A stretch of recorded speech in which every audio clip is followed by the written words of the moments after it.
Hello and welcome to the Film Pulse podcast. This is episode number 295. My name's Adam Patterson. I'm joined today by Kevin Rakestraw. How are you, Kevin? I am doing okay. That's great to hear. This week, we'll be talking about Boots Riley's Sorry to Bother You, along with something we've been watching on the watch list, and this week's new releases in theaters, VOD and Blu-ray. First, I'm excited to announce that the first episode of our new podcast, Saved by the 90s, will be out tomorrow, Tuesday. Whoa. I mentioned it last week, but if you didn't tune in, myself and Film Pulse contributor Ken Bakley have a new monthly show where we take a deep dive into the 90s and all the pop culture surrounding it and the movies that shaped that pop culture. Okay. So it's very, very exciting stuff. Gotcha. We're going to be releasing the first episode on this feed, so you'll be able to hear it pop up. All right. But it'll also be on its own feed, so be sure to subscribe and give us some love on iTunes when it drops tomorrow. You can follow us on Twitter and Facebook at 90spod. And once the episode launches, we'll have a dedicated page on filmpulse.net as well. Yeah, very exciting stuff. We're already into the next episode. Are you recording it right now? Yes, as we speak. Are you simultaneously doing two? Yep. That'd be wild. That's what it is. That's what it is. Wow. Unbelievable. All right, let's jump into today's review. We're talking about Sorry to Bother You. This is written and directed by Boots Riley, and we have a clip. Let's take a listen. You want to make some money here? Then read the script with a white voice. People say I talk with a white voice anyway, so why ain't it helping me out? Well, you don't talk white enough. I'm not talking about Will Smith's wife. I'm talking about the real deal, like this young blood. Hey, Mr. Kramer. This is Langston from Regal View. I didn't catch you at the wrong time, did I? In an alternate present-day version of Oakland, telemarketer Cassius Green discovers a magical key to professional success, propelling him into a macabre universe. Now, I've already made my thoughts pretty clear about this movie. I have a review up on the site right now. So we'll start it with you, Kevin. What'd you think of Sorry to Bother You? Man, it's definitely a debut. You know that. You can definitely tell because it's a bit spotty. There's some really good stuff in here, and there's also just some things that are the opposite of that are just really bad. And I think it has trouble with that balance, especially towards the beginning. And some of the I would say kind of dumb attempts at humor were just they were rough. They were rough to sit through. But like the core of it, like the core message of the movie, like what it's going for, I think that works really, really well. And then it just unfortunately got adorned with all these other trinkets that don't work. So it was a bit of a frustrating experience, especially like a good portion of like the beginning, like the build up of this movie is, to me, it just like the pacing felt really off, and for what it purported to be, it felt really lifeless at times, which was unfortunate and kind of bizarre. Lifeless. But Interesting. but when it kind of when it got focused on its main storyline, I thought that's when it worked really, really well. Yeah. But the stuff to get to that point was just a little off for me. I see. So I'm 3 weeks removed from this now, so forgive me if I don't remember certain details with it, but I loved this movie. I thought it was my kind of oddball humor, and all of the comedy mostly worked for me. Even the stuff that happens, because everybody's talking about like what happens in this movie towards the end. I mean, it takes a pretty hard right turn at one point, and shit gets a little crazy. And even that stuff, because as I was watching it, I was thinking to myself, well, this is, there's some interesting kind of visual gags that are happening here. They're kind of fun. And there's some kind of weird, awkward stuff that's happening, but this isn't anything that's too out there. And then something happens and you're just like, okay, all right, here we go. There it is. Now we're getting into it. I got you now. And even that stuff worked for me. I thought that I loved a lot of the visual gags that happened in this, like when he first got the job and was like plopping down into like the living rooms and kitchens of people and stuff as he's struggling to sell them. It was encyclopedias. Yeah, yeah. Just how they handled that visual. And then there's one scene when he starts to, after he develops his white voice, who is voiced by David Cross, by the way, which was incredible. He starts making a lot of money and starts moving up within the company. And there's this scene where he moves out of his apartment. And the way that they showed that, where he was like upgrading his apartment, I've loved that scene, how they showed everything like kind of splitting apart. Mm-hmm. Yeah. I thought that was awesome. I did really appreciate the way they handled the visuals. I thought it was pretty inventive. Definitely gave you the which they even kind of makes a nod to like the Gondry style. Mm-hmm. Yeah. When they do what was it, the corporate video or whatever? Yeah. Like explaining their thing that they're doing, which was bizarre. Because I was with you too, where I'm like, number one, I didn't know entirely what this movie was going to be about, and like the stuff with labor, up until that point, you're just kind of like, okay, yeah, this is good, but it doesn't really seem that biting, Mm-hmm. and then it definitely changes. Yeah. It definitely shifts gears, and you're like, oh, okay, yeah, this is something now. Now we have something going on. Now we're getting into some bizarre territory. Yeah. Here. I mean, the movie did remind me of something that Quentin Dupieux would think up. Maybe a little less obtuse than Dupieux's work, except for towards the end. Yeah.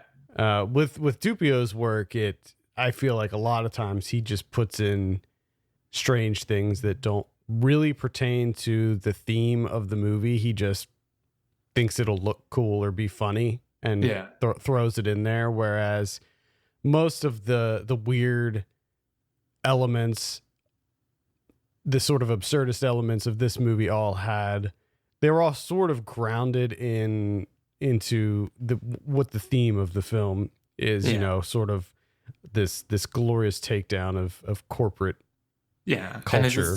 And it just kind of, it's all grounded, yet it's just kind of pushed to the extreme and kind of made ridiculous.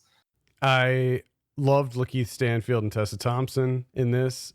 I love them in pretty much everything I see them in. I think that they are definitely favorite up and coming actors. I think Lakeith Stanfield is so good in Atlanta, and even in that shitty Death Note movie that came out on Netflix last year, he was the only like saving grace of that film. No, he definitely elevates anything that he's in, and this is what I mean.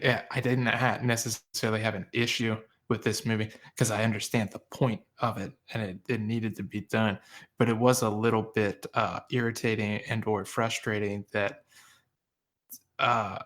there's a good section of this film where he's not him, and it's just it's the white voice all the time, and it's just like, God damn it, I don't want to hear David Cross. I want to keep Stanfield. Yeah, I mean, after he gets his big promotion upstairs, they require all of their black employees to use their white voices at all times. Yeah. So his white voice just starts to take over, and he starts using it sort of unconsciously, using his white voice even outside of work. And I did love how the other white voice was Patton Oswalt. Mm-hmm. Oh God. The music was excellent as well. I was a big fan of the score and the soundtrack used. Yeah. I didn't know that like Tune Yards does the Yeah. majority of this. I expected, with it being Boots Riley, I expected to like the soundtrack, but this is one that I don't know if it's out yet. I don't think the soundtrack's out yet. They released the single from it, but I don't know if like the full soundtrack is out yet, but I could definitely see myself listening to this regularly. And that's not something I do too much with movie soundtracks, but I was really into the soundtrack to this. And Armie Hammer as Steve Lift. Great villain. I loved his character. I did love the downstairs behind the was it the violet door. Everything between those two was pretty great. And did you know that Lyrics Born is in this? No, I don't think so. Yeah, apparently he was one of the game show contestants. Oh, huh. Didn't recognize him. Robert Longstreet. Yeah, he's pretty great. He's great. And Michael Summers. I just pretty much everyone's great. I just remembered the passive aggressive escalation between Keith Stanfield and Jermaine Fowler. When they're talking about how good each other smell. This is so fucking ridiculous. When he asked him what kind of cologne he has on, he said, "I'm just wearing deodorant." I was, I mean, this is definitely one of the funniest films that I've seen this year. I'll actually be talking about another one of the funniest films that I've seen this year later on in this show. But this one was definitely up there for me. I was just laughing and laughing and laughing, and I should just get the chuckle it up here recently. Yeah. Huh? Well, that's good. You didn't find it funny? You didn't find yourself laughing? No, I did. There was also like I said at the outset, is there were some attempts in there that just, oh man, they were cringy. I don't think everything. Rough. Yeah, I mean, I don't think everything worked. Not all the jokes landed, but it's just it's all over the place. You got some really really good stuff, and then you have Kate Bryant typing in 139 numbers on a keypad. Like that made me laugh. I admit. I thought that was funny. Why? I don't understand this constant idea of like, let's just do something for a really long time. I think and then there's some of the Danny Glover stuff, like when they were out, they were talking about dancing and stuff. There's just a lot of stuff that just felt completely unnecessary and just kind of tacked on, kind of bloated it up a little bit. I like Danny Glover saying fuck a whole lot in this movie. Mm-hmm. I think he drops the F-bomb more than I've ever heard him drop it before. Yeah. It's funny because I think he does have the filthiest mouth in this movie. It's Danny Glover. Which is interesting. I like that choice. That's a good choice. Something tells me they did that on purpose. Yeah, I love that. I liked Terry Crews is in this as Sergio. I'm sure you all saw him in the trailer. I wanted more of him. I wanted more of Sergio in it because I'm a big fan of Terry Crews. But yeah, overall I really loved this movie. I think it sort of upsets me when I see people comparing it to Get Out for some reason. Like I've seen multiple articles saying like, sorry to bother you, is this year's Get Out, and like Get Out of 2018, and I'm like, What? How? I mean, What I love it because I think it's based on two things. One is obviously that it's black people. like, yeah, So mostly for the most part, I think it's coming that like these people have not seen other films with black people, so they're just like, oh yeah, it's like that other it's one like that we that other saw. one. It's like that other mainstream black people movie. God. Yeah. And then I think the only similar that maybe confuses them is the whole like in the basement with rooms and there's like a discovery because that felt like kind of familiar, A little. where he goes into the olive room instead of the Yeah. jade room. And it's like that's the only because they're about like two completely different things. They're not like each other at all. Yeah, I mean, I feel like in a lot of ways, the themes in "Sorry to Bother You" can be universal themes. I mean, in this specific It's movie, labor yeah, unions. exactly. In this specific movie, we have a black protagonist, and obviously, a black person in this same environment is going to have it harder than a white person. But by and large, this movie is sort of a takedown of corporate culture and sort of poking fun at how ridiculous all of that is. Which it was really good getting to watch this because just recently, because you kind of made my face twitch a little bit with that corporate. Had to go through that where we were discussing our corporate culture, Yeah, and it's such a weird way of thinking about things. it is. So bizarre. It's so weird. It is, and I think that I think that Boots Riley attacked it in a really funny, meaningful way, and that's another reason that I just enjoyed this movie so much, and I want it to succeed. I'm glad that it had multiple expansions, and it's going to get an international release, and it seems to be doing very well. I mean, my Twitter feed is pretty much nothing but this movie. Yeah, and that was another thing where like that's been for what that it feels like it's been for like the last 8 months where that's all you see. And it was finally like, oh, it's opening up wide. And I was like, yes, finally getting Sorry to Bother You. Gonna be able to engage with everyone else that's already gotten to see this movie like 3 times. It's finally coming to me. And it didn't until the weekend after, which I was really happy about. But there's still something about that really, really bothers me. Where it's like there's limited release and then there's the opening wide, and I'm still not even a part of those two things. I mean, I'm in the trickle down of opening wide. Yeah, I get it's like a lot of these really movies do like irritating. these kind of staggered releases where they'll open limited and then they'll open up in some markets, and then depending on how good it does, they open up in additional markets.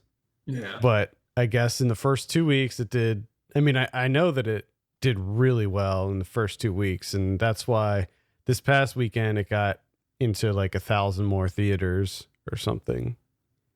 So it's been doing really well, and I mean which is surprising and delightful that a movie like this can make it to Lancaster County, Pennsylvania. Like that Yeah. in and of itself, I think is a big win. But it's also really weird in knowing what the movie's about now and beforehand not really knowing what it was about and just seeing the complete onslaught of advertising and such, and then to find out what the movie's about. It's really weird. Yeah, it doesn't seem like it would work, does it? No, it's just really bizarre to me. Like I don't know how it's I don't know. How this is a thing. It's just well, too, for like Boots Riley to be like to make a film about this, but then at the same time using the avenue, it's it's a tricky, complicated world we live in. I love it. I think that a movie like this that can get wide mainstream appeal and gets a wide release. I mean, it's like we're going back because I mean, movies like this, they used to release movies like this in theaters. I think, I don't know if it's on the 90s podcast that I was talking about this, but we were talking about how like at one point they would like porn movies would get wide releases, you know? So yeah. So it's just things have been very sterilized over the last few decades. I just hope, you know, I hope unions, you know, gain in popularity. That'd be nice. I doubt that. I really hope. I hope that at least, you know, one person in Lancaster County, Pennsylvania, saw this movie and was like, you know what? I think unions are cool and good. That's a success right there. Are you in a union? Is it? No. Much to your dismay, no.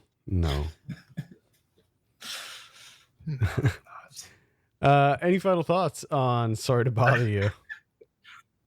I know it's always a sore subject. I don't want to talk about it anymore. Let's talk about something. I can tell. I can tell your lack of union cred. I'm definitely excited for more Boots Riley. You know. Yeah, I mean, even it's as choppy as I thought it was. It's definitely promising. Yeah, I mean, you and I were big fans of The Coup from way back. So, yeah, I think I might have to. I think I might have to start listening to The Coup. Yeah, I mean, this movie definitely sparked an interest in me to re-listen to some of their albums, and I've been really enjoying it going back. Party music, oh man, I had to get some lyrics born too. I kind of forgot about his music. Hell yeah. All right, so what are you gonna give Sorry to Bother You out of 10? I give it like a 7. 7 out of 10. All right. Again, my review's up on the site. You can read it. I give it a 9. Ooh. Definitely one of my favorites of the year so far. And that was actually upgraded. My original review, I gave it an 8.5. And like 2 weeks later, I ended up bumping it up to a 9 because it was just a movie that I couldn't get out of my head. And I find myself wanting to go to the theater again and rewatch it. And so that was kind of like a stealth bump. Yeah. You just went back, bumped it. No fanfare or nothing. Yeah. I just did it. Did it on my own. It's nice. I don't know if I've ever, I might have done that once or twice before, but yeah, it's something that I very rarely do. It's good. I've never bumped a movie down either. Because I think at that point you're just like, I just want to forget about it. Yeah, but at least that's how I am. Not even if I hate something, it's like I want to put it behind me. I want to move on with my life. Just moving forward. Yeah, this one lingers though. That's the thing. That's how I knew it was something special. It stayed with me. I had to go back and bump it. So that's Sorry to Bother You. Let's talk about someone watching on the watch list. I got a ton of stuff. I will keep it. I'm going to keep it concise, but there are a few titles that I saw in the past couple weeks that I just have to talk about because in the past three weeks, I think I've seen 3 movies that will certainly go in my top 10, maybe even near the top of my top 10. Nice. So the first one that I'll mention is 8th Grade. This is the one directed by Bo Burnham. Okay. It's his debut. It's a coming of age story about a 13-year-old girl who is she's finishing up 8th grade, getting ready to go into high school, and it's just about her adolescence and her struggles with fitting in, and she's very, very, very shy. She's very awkward. And out of all of the like coming of age comedies that I've seen, this one feels so real to me. And obviously I didn't grow up as a 13-year-old girl, but a lot of the stuff that happens to her is definitely stuff that I'm familiar with and stuff that I was dealing with back then. And it's incredibly funny. I mean, one of the funniest movies of the year to me, but I'm a fan of kind of awkward humor. A lot of people can't stand the cringy, moments of movies and TV shows that do that. But for me, I was fully on board with this. Excellent movie. Now, are you a fan of what's his Bo Burnham? Bo Burnham. Are you a fan of him to begin with? I can't say yes or no because I don't know. Maybe I caught one of his specials at some point, but I can't say as I'm super familiar with his stuff. Yeah, because I don't know how to feel about this movie. Because I think like a couple of years ago, it seemed like everyone was really into Bo Burnham, so I decided to check it out. Let's check out Bo, and oh man, I could not stand him. Yeah, he's a YouTuber. He became famous from YouTube, and then after he blew up on YouTube, he started doing live shows and things, and then started getting like Netflix specials and stuff. This doesn't feel necessarily like his stand-up. It's just really good. I mean, it's heartfelt. I might have even liked this more than Lady Bird, which, there's definitely some shared themes happening in both films, but this one, the lead, Elsie Fisher, she's so great, and it's light, it's fun, but it's very heartfelt too. Okay. So I would highly recommend checking out 8th Grade. It's playing in limited release right now. I saw Annihilation. Oh yeah, the Alex Garland. I saw that. And it's got a screaming skull bear. Yeah. It's got a skull bear and it screams. That was kind of wild. There's a couple other wild things in there. And there's also just a lot of dumb shit. Just really poor writing. Like I love this movie, like the idea that's behind this. Kind of the premise and the visuals that go along with that premise. But then like the actual writing of the movie. I don't know what happened. I don't know if there was just some misconnection between the great idea and then the actual like script of it, because there's a huge there, because this movie is just really dumb in terms of writing, and just a lot of the dialogue is just really stupid. And it's a weird one because on one hand, there's stuff about this that I just like, I love. But I think that ultimately, like, I love the idea of what this movie could be, because a lot of what it actually is, I hate a lot. Mm-hmm. And it pissed me off because it's right there. It's right fucking there. You could make something unbelievable. And they didn't. And it bothers me. Oh, I'm sorry you didn't like it. I really enjoyed Annihilation. Annihilation. Oh, I wish I was you. Yeah, I thought it was pretty solid. Let's see. I saw. Oh man, I'm covering like 3 film festivals right now, so I saw so much stuff over the last couple weeks. I saw Unfriended Dark Web. This is the sequel. Yeah. I enjoyed this. I actually liked it more than the original. Nice. I actually wasn't a huge fan of the first one. I thought it was okay.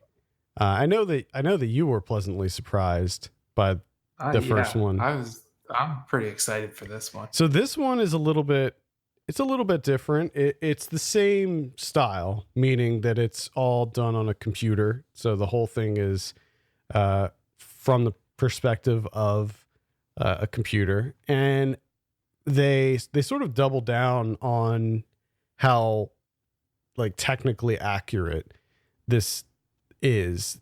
Everything is done in real time using real websites and real software. And it's just so, that added bit of realism makes the film so immersive. But then on top of that, this one throws the whole supernatural element out of it. So it's all grounded in reality.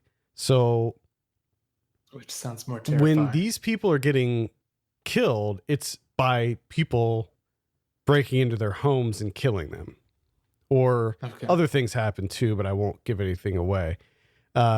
Because of that, there's this level of just how disturbing it is. And there was one death scene in particular that I, again, won't spoil, that really disturbed me. Like, I was sitting in the theater watching this and I'm like, oh my God. Like, it's not even particularly gruesome or overly violent, but it really affected me in just how real it felt and how it was sort of, what happens is it was sort of ripped from the headlines. So they sort of, I was going to say, someone gets swatted. they sort of, I'm not going to say anything, but they sort of take elements of things that have happened in real life and put them into this movie. Yeah. And it makes you feel like, holy shit, that could happen to me at any moment for any reason. And that's where the horror elements come from in this movie. It's not any more violent than the first one. It's not, they're like, they do the same thing as in the first one. If you remember, like, they sort of cut away or the video glitches out right when somebody's about to have a violent end. They do the same thing in this one. So you never really see anybody have like the one, was it Terry in the first one when he had his hand in the blender and stuff like that. Like they mask a lot of the most violent stuff, but in a lot of ways it's more disturbing because they mask it. Yeah. Now the other interesting thing I heard about this is that there's two different endings. I don't know. And you don't know which one you're going to get. Oh, I don't know. I went to a press screening, so I don't know if maybe the ending that I saw was different than. That's what I've heard. I can't confirm, but that's what I've heard. That's interesting. I'll look into that. That is interesting. Yeah, well, I was not aware of that. They didn't even tell us that. I feel like that's something they should have told us when we went into it. Because I would have included that in my review. I wrote a review for this, and I mean, it could also be like an elaborate ruse where it was like just two people online that made it a joke. That they're like, "Yeah, there's two fucking storylines to it," and I never looked into it further. And I'm just like, "Yeah, do you know that the new Unfriended stating it as fact?" Well, I don't know, man. It's another part of the movie. Definitely something to look into. I mean, if you liked the first one, I think that this one is better. There's a really interesting dynamic where the lead protagonist, his girlfriend is deaf, and he is developing an app for her that can translate typed words into sign language, like American Sign Language, and which is actually a kind of a cool idea for an app. And then on top of that, so they find out that, this is his girlfriend, and they start to go after her. But the fact that she can't hear plays into some of the horror elements as well. Overall, really solid.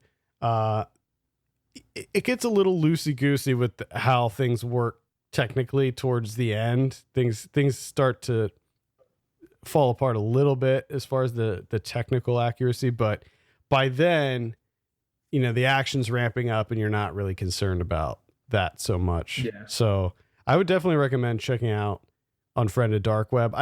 I'm sure that for some people, they won't be as affected by it as me, someone who works in the technical field. But yeah, I found it really, really disturbing in a good way, though. All right. In a good way. A good kind of disturbing. Oh, boy. I saw Sally Potter's The Party. All right. Now this great cast, tons of people: Bruno Gantz, Patricia Clarkson, Timothy Spall, Kristen Scott Thomas. Number one, it's a dinner party movie, which already got kind of reluctant, but the whole dinner party thing kind of played out for me. And guess what? It's infidelity plays a role. So there you go. Someone finds out, then it's the whole people are just arguing with each other, and it's so boring. It was just awful. It's just not interesting in any way, shape, or form. I mean, the performances are pretty good. Like Patricia Clarkson, specifically, is really great in it. But it's just it feels like I've seen this movie like 57 times before. I mean, mercilessly, it's short. It's only an hour and 11 minutes. But for fuck's sake, it's just upper middle class people having affairs and then being upset about it. And just who fucking cares? No one cares. Shut up. Yeah, this does not appeal to me. I remember seeing a trailer for this. I guess it was last year. It's just, and it's funny because it's starting and it's like, Timothy Spall's character makes two, he discloses two things, two secrets, and the first one comes to you relatively towards the beginning, and I'm like, okay. Because knowing that bit of information, I was like, it better not be having a fucking affair. Please don't be having a fucking affair. So when the first one comes out, you're like, okay, I mean, it's better. It's better. But then the second one comes out and you're like, God damn, it's a fucking affair. I knew it. It's like, I wish they would have just told me right from the outset, because then I would have knew to avoid it. And that's The Party. Avoid. One that you should not avoid is Blindspotting. I was able to check this out yesterday. Blindspotting is definitely one of my top movies of the year, without a doubt. It is, it somehow strikes this amazing balance between comedy and suspense. And it's just handled so well. I loved almost everything about this movie. Performances, the David Diggs and Raphael Cassel were awesome in this. And I pretty much loved everything about this movie. I wanted to see this at Sundance, and unfortunately I freaking scheduling conflicts came up and I wasn't able to see it, but I'm glad that I saw it now in the theater, because it's definitely going to be one that people talk about on when it comes to like top 10 lists and stuff, because it is incredible. And I think that you'll be a big fan of this one as well, Kevin. Yeah, I saw some trailers for this. It's pretty good. Yeah, definitely interesting. So it's about this. So David Diggs plays this guy who is on his last 3 days of probation before he gets off and is a free man and can move outside of his like little restricted area. And he works with his best friend, played by Raphael Cassel, they work for a moving company. It's just about him sort of trying to get by these last 3 days, but then he witnesses a cop shooting an unarmed black man, and that kind of messes with his head. But there's a lot more going on in this movie than that. It's not just about that.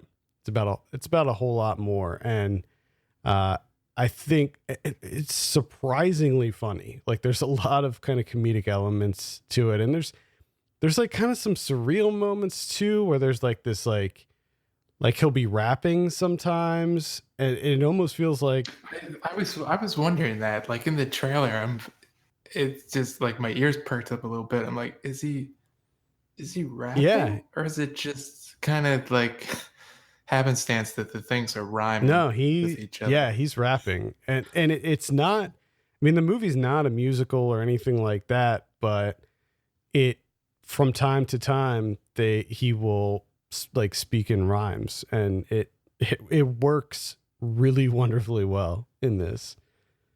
It doesn't happen a lot. It's only a couple times, but it's very effective when it plays. So yeah, Blindspotting, that's in theaters now. It came out this weekend in limited release, so definitely check it out. I got two things, and then I'm done. One is I rewatched Jaws, because I rewatch Jaws every year. You do summertime Jaws watch. Oh my god, I fucking love Jaws. Fucking love it. I love Jaws so much. I don't know. I have so much fun watching Jaws. I don't know what it is, but it like experience wise, like to me, it's not the best movie, obviously, but I don't know what it is. Like the actual experience of watching it is like the most fun that I have with the movie. And I don't know. It's weird. I don't know what it is exactly. It's the allure of Jaws, man. It's such a fucking watching Jaws. Jaws is a masterpiece. Fucking love watching it. I still always get sad about the end, but I love that movie. Mm-hmm. I just wish they didn't kill the shark. It bums me out. Yeah. One other thing, this happened. This is the first time I ever saw this trailer that I just want to point out, which is that new Bradley Cooper movie, that A Star Is Born. Yeah. Which it looks, oh my god, it looks so bad. It looks so awful. But I did not know that this motherfucker, for that trailer, like the first title card thing is like from director Bradley Cooper, which I don't know what it is. That pisses me the fuck off. Like no one knows you as a director. No one like ever refers to you as director Bradley Cooper. Like that's just such a shit thing to do. It just pisses me off. And then on top of it, the movie looks so unbelievably terrible. It's just the whole thing just pissed me off. Yeah, I think this is like the third or fourth remake of that movie, of that story. I just the audacity to be like from director Bradley Cooper. No one fucking knows you as a director.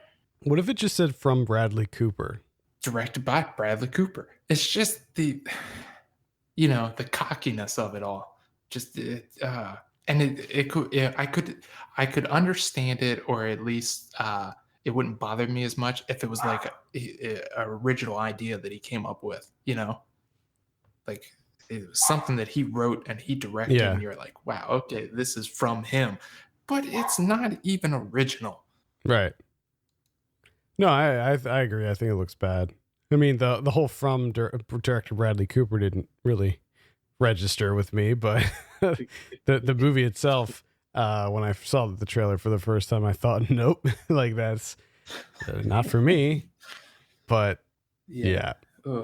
I guess I'll save some of my other stuff for next week. I've been covering Fantasia Fest in Montreal, and I've been watching a lot of interesting movies. Been some good, some bad, some definitely worth mentioning. So I'll go over those next week. I guess maybe I'll mention I saw Madeline. This is directed by Josephine Decker.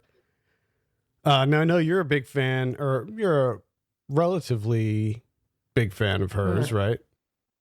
No, her first two movies were okay. Things I liked about it, things I didn't. I am definitely excited for this movie though. This one seems more in tune with what you're into. However, I think that some of the hangups that I had with it, I think that you'll probably have as well. Mostly being the the dancing, like the performance art aspect of it, because that's a huge part of this movie, where there's just long scenes of like interpretive dance and performance art, which I'm not really into. Yeah. And so there was a little bit of a barrier to entry with this. It's also ultimately a film about mental illness, which again, I usually don't feel too positively about movies about mental illness for some reason. I've talked about that before on the show. And so yeah, it's not that the movie's bad. The movie's actually very well made. It's just that there were several factors that made me personally not that into it. And I was really excited to see this. But yeah, it didn't work for me 100%. But again, I will say that there were a lot of things about this movie that did work. And I mean, it looked gorgeous. I liked some of the kind of almost surreal imagery that Josephine Decker employs in this. But and also Helena Howard, the star, she's incredible. Like, mark my words, this young woman she's going to go on to do amazing things. We're going to see her in a Marvel movie in just a few years' time. I can almost guarantee it, because she is award worthy performance. She is so good. It's a bummer that's like the thing now, though. It's like, if anyone's too good, it's like Marvel's gonna snatch them up. Yeah. So kidnapping fucking everybody. Yeah, pretty much. So anyway, that's Madeline's Madeline. That comes out I don't even know, August 10th. All right, let's talk about some new releases. Theaters this week, we have Mission Impossible Fallout. Damn. Did you see first of all, like, how many of these Mission Impossibles have you seen? Have you seen any of them? I saw one. I think I might do that shortly, is watch the other ones. They're actually pretty good. So this one doesn't appeal to me, but I don't know. I don't think the last one did either, and I really enjoyed it. So we'll see how this one goes. I might check it out. We got Teen Titans Go to the Movies. Wait, so it's just them going to the movies? I guess. I don't know. Okay. It looks very meta, so I don't know. I'm not a big fan of that show, so I don't like the animation style, so I'll be skipping that one. It's a little too kiddie for me. Just not quite my taste. Gotcha. We got Hot Summer Nights. That's the one with Timothy Chalamet, where he's a drug dealer. I think that came out on DirecTV a couple weeks ago, but now it's getting a release in theaters. No, thank you. No, I'm not too interested in that one either, actually. I might give it a look on VOD or Netflix whenever it hits there. We got Puzzle. I think that's a romantic comedy. We got Good Manners. This is one that I kind of forgot about. I can't remember what festival. Oh, yeah, that movie. That's finally coming out. Yeah, I can't remember. I saw it at a festival, but for the life of me, I cannot remember which one. I think it was New Directors, New Films. Yeah, I think you're right. I think it also played like 50 other festivals, though. Pretty interesting werewolf movie, actually. We don't get a lot of those. And this is definitely a new take on the werewolf genre, to be sure. We got The Captain. This one I'm very excited about. I mean, I already saw it, so I'm excited for other people to see it. Okay. And I hope that people enjoy this one as much as I did. What if they don't? I mean, that's okay too. All right. That's good. It's not a big deal, but I was really impressed with The Captain. I thought it was pretty spectacular. Black and white World War II movie. It tells this crazy true story about this deserter in the German army who finds a Nazi captain's uniform and puts it on and takes on the persona of a captain and essentially fools everyone around him into thinking that he is actually a captain, even though he's this like 20-year-old deserter. Huh. It's very crazy. Wow. That sounds kind of interesting. Yeah, it looks gorgeous. It has this really dark sense of humor to it. And they go to some really interesting places, but being that it is a World War II film, there certainly are some difficult to watch moments in it. I can But definitely recommend it. I think I have a review for that up on the site. We got Scotty and the Secret History of... The title's cut off. Hollywood.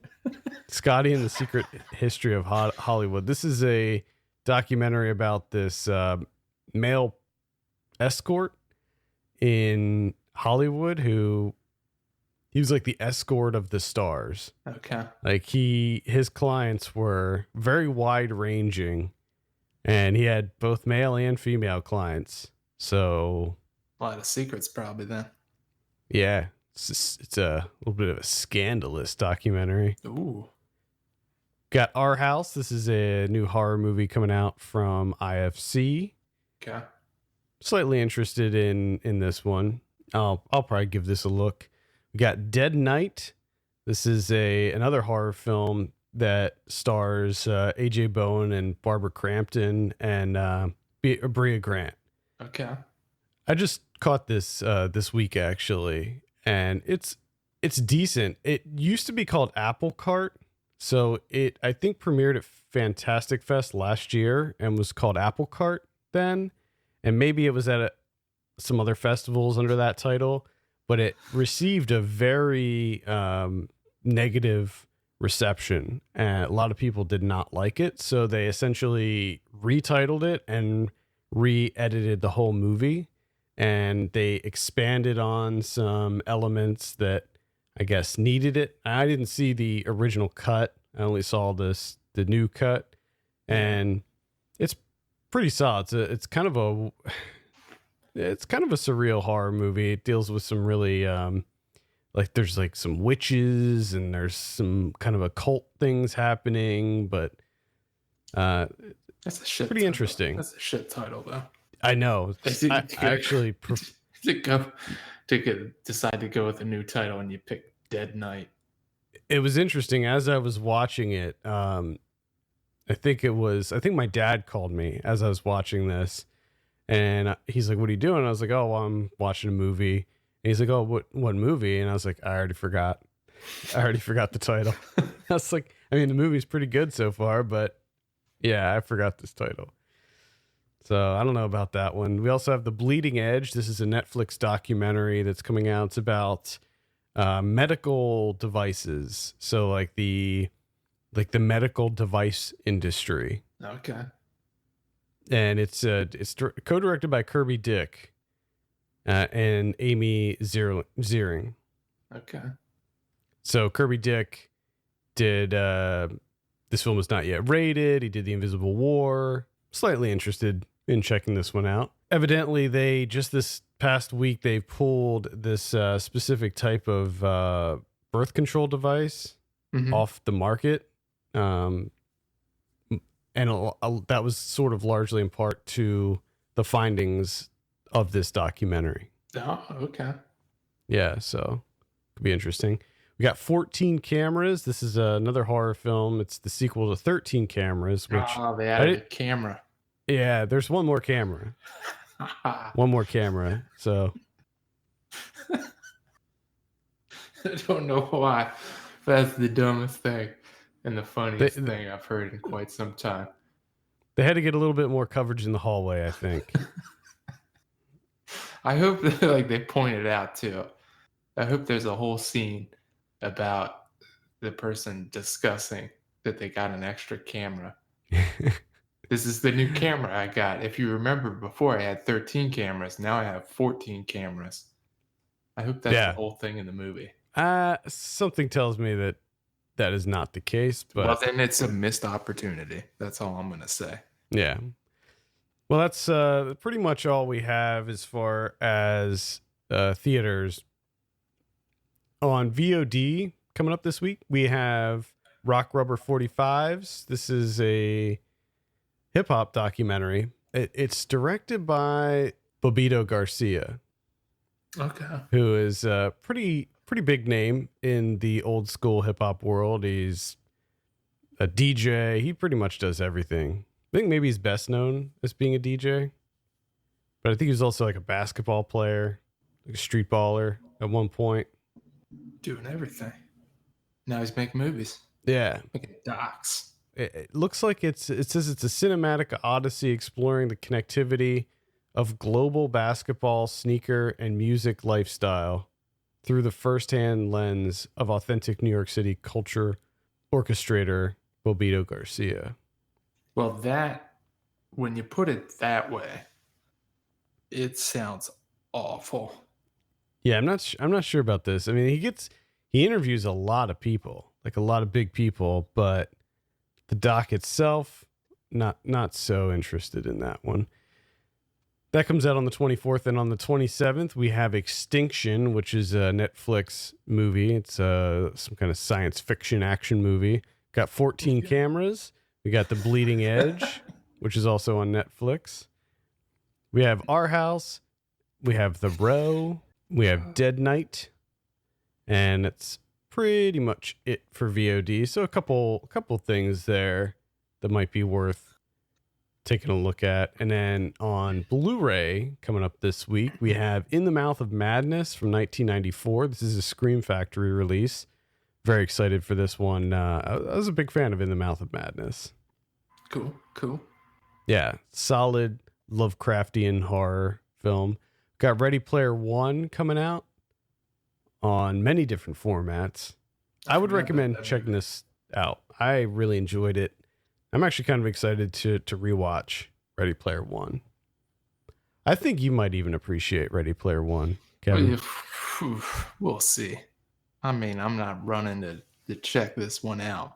I forgot that was a thing. Oh, it's a thing. I forgot that was a movie. It's definitely a thing. I'll put it on the list, like 54. I'll put it at 54. All right. Which means I'll get it in 2 weeks. All right. Vestron is coming out with a couple things. This is the Vestron Collectors series. They're releasing Beyond Reanimator from 2003 and Dagon from 2001. Yeah, I'll check those out. The Vestron Collector series has always been putting out really good stuff, so I'll probably pick those up. We got Memoirs of an Invisible Man coming out on Blu-ray from 1992. I was such a huge fan of that movie. Chevy Chase, great stuff. All right, what else we got here? Arrow is releasing The Navigator, a Medieval Odyssey. Oh, hell yeah. That sounds awesome. From 1988. Should someone go back in time to medieval times?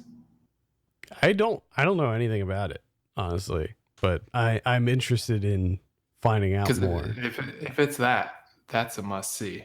I'm very interested. We'll put it that way. Streets of Vengeance is coming out. I'm not sure. It looks like an old movie. Let's see. Does it say Slasher Video? I never even heard of Slasher Video, but the cover has me intrigued. There's no synopsis available on Blu-ray.com. Yeah, I'll look into this one. Streets of Vengeance looks very 80s. I'm hoping that it is actually 80s and not just made to look that way. I mean, with a title like that, it sounds like 80s. Because if it was made like nowadays, it would be called like Dead Street. Blood Street.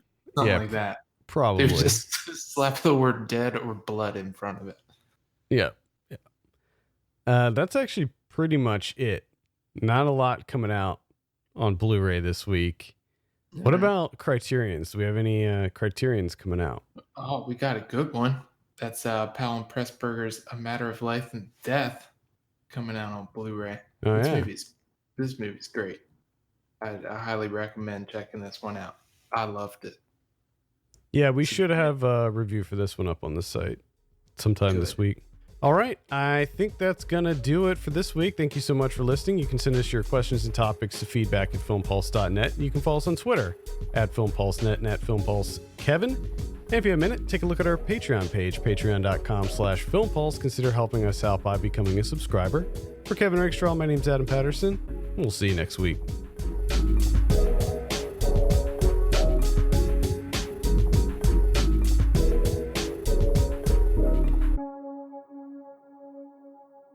Can we do a spoiler section real quick? Oh, you want to do a spoiler section? I mean, we definitely can. I just want to say horse people. Yeah. So horse people.